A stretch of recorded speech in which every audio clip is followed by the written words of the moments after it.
Hi, my name is András Mészáros and I'm studying in the Faculty of Science and Informatics at the University of Szeged. In my opinion, accessibility is the general ability to access things depending on the context we are in. It can be information on the internet. For example, if a content on a website is free to access or tied to a paywall or a subscription. It can be a certain area or a building and a lot more. Accessibility is the way by which we get connected with something or with someone. Accessibility means that, with a comparable amount of time and effort, individuals may do what they need to do as someone who does not have a certain issue. It implies that individuals are motivated, can be autonomous, and anything that is badly planned or executed will not frustrate them.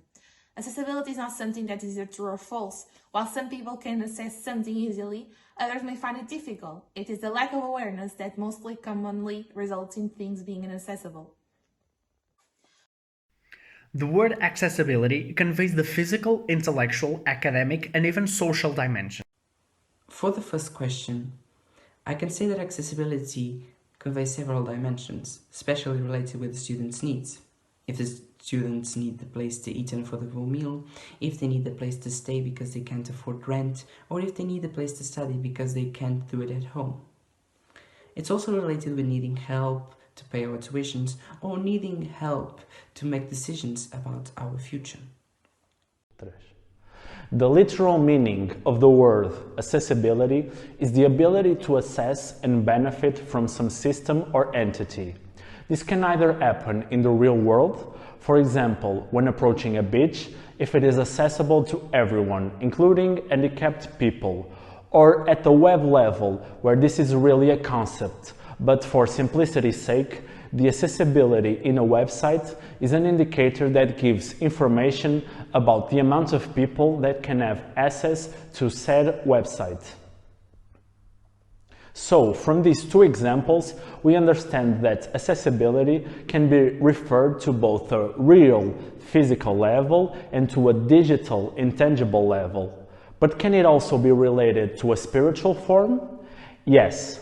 As we know, people are more accessible than others, depending on their own personality.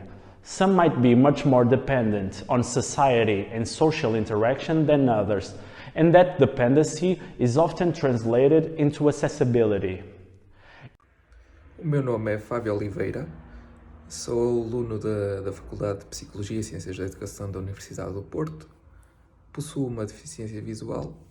Estou aqui para dar um breve depoimento sobre acessibilidade. Na minha opinião, a acessibilidade não está só relacionada com pessoas com deficiência. Também pode ser aplicada a pessoas com mobilidade reduzida ou a grávidas, por exemplo, ou pessoas que tenham a seu cargo recém-nascidos.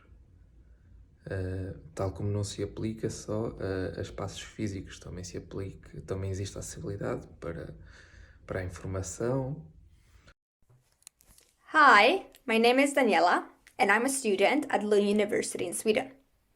Firstly, I think the word accessibility conveys the dimensions of a physical environment and of services, such as, but not limited to, cafeterias, libraries, and study areas. My name is Marcus and I study at Lund University. Question number 1, accessibility. When I think of accessibility, I mainly think of access to knowledge, to literature, to internet, CD-ROM, and to access to computers. What dimensions do you think the word conveys? For me, accessibility is the possibility for everyone to access something or somewhere. It could be related to physical, material, environment, for example, accessing a building, or immaterial, such as accessing information, jobs, opportunities, and so on. Hi, I'm Leon, I'm 21 years old, and I'm studying medicine at the LMU in Munich. Since my accident 3 years ago, I had a special relationship to the topic of accessibility that plays a role for me on various levels at university. For example, the general accessibility to the buildings that requires a lift, But for me also accessibility means active participation in lessons. For example, in my anatomy course, where fellow students and my teacher always were actively showing me everything. And another example, in my histology course, there was always an assistant ready to connect my glasses to the computer. So there were special glasses so I could do all of the course on my own. And in my case in particular, it's of course desirable to have a private room where one can respond to one's subjective needs. I always had a caretaker nearby, so I was always well taken care of. Of course, that's a luxury, but that probably can't always be guaranteed. But